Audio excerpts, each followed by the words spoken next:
2024ରେ PM କିଷାନ ସମ୍ମାନ ନିଧି ଯୋଜନାରେ ପ୍ରଧାନମନ୍ତ୍ରୀ ସମସ୍ତ ପରିବାରକୁ ଟଙ୍କା ଦେବେ କି? ପୂର୍ବରୁ ଯେପରି ଗୋଟିଏ ପରିବାରକୁ ଟଙ୍କା ଦେଉଥିଲେ, ଗୋଟିଏ ପରିବାରରେ କେବଳ ଜଣଙ୍କୁ ଦେଉଥିଲେ। ଏଥର ଗୋଟିଏ ପରିବାରରେ ସମସ୍ତଙ୍କୁ ଦିଆଯିବ କି ପିଏମ୍ କିଷାନ ସମ୍ମାନ ନିଧି ଯୋଜନାର ଟଙ୍କା? ଦେଶର କୋଟି କୋଟି ଚାଷୀଙ୍କୁ ଆର୍ଥିକ ସହାୟତା ଯୋଗାଇବା ପାଇଁ ଭାରତ ସରକାର ପ୍ରଧାନମନ୍ତ୍ରୀ କିଷାନ ଯୋଜନା ଚଳାଉଛନ୍ତି। ଏହି ଯୋଜନାର ଉଦ୍ଦେଶ୍ୟ ରହିଛି ଗରିବମାନଙ୍କର ସହାୟତା କରିବା, ସେମାନଙ୍କର ଆୟ ବୃଦ୍ଧି କରିବା। କିଷାନ ସମ୍ମାନ ନିଧି ଯୋଜନା ଅଧୀନରେ ଭାରତ ସରକାର ଆର୍ଥିକ ଦୃଷ୍ଟିରୁ ଦୁର୍ବଳ କୃଷକମାନଙ୍କୁ ବାର୍ଷିକ 6,000 ଟଙ୍କା ସହାୟତା ପ୍ରଦାନ କରୁଛନ୍ତି।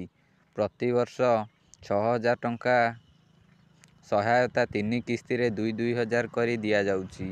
ଏହି ଟଙ୍କାକୁ ଡିବିଟି ମାଧ୍ୟମରେ ଡାଇରେକ୍ଟ କୃଷକମାନଙ୍କ ଆକାଉଣ୍ଟକୁ ଟ୍ରାନ୍ସଫର କରି ଦିଆଯାଉଛି।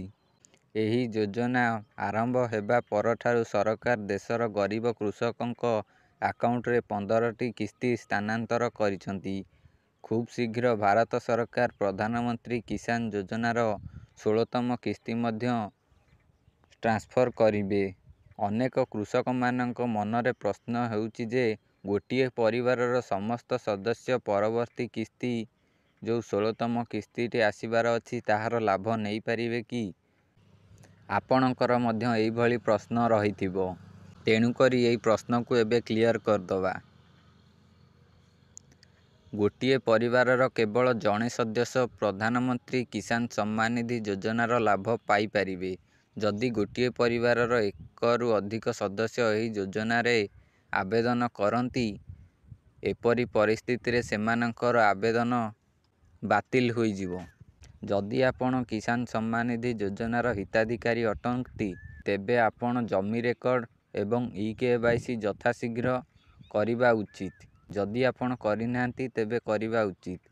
ଯଦି କରିଦେଇଛନ୍ତି, ତେବେ ଭଲ କଥା। ଯଦି ନ କରିଛନ୍ତି ଇ-କେୱାଇସି ଜମି ରେକର୍ଡ ଯାଞ୍ଚ, ତେବେ ଏହାକୁ କରାଇ ନିଅନ୍ତୁ। ଏହା ସହିତ ଏହିଭଳି ସବୁ ଅପଡେଟ୍ ଜାଣିବା ପାଇଁ ଚ୍ୟାନେଲକୁ ସବସ୍କ୍ରାଇବ୍ କରି ବେଲ୍ ଆଇକନକୁ ଅଲରେ ପ୍ରେସ୍ କରନ୍ତୁ ଓ ଏହି ଭିଡ଼ିଓକୁ ଗୋଟେ ଲାଇକ୍ କରନ୍ତୁ।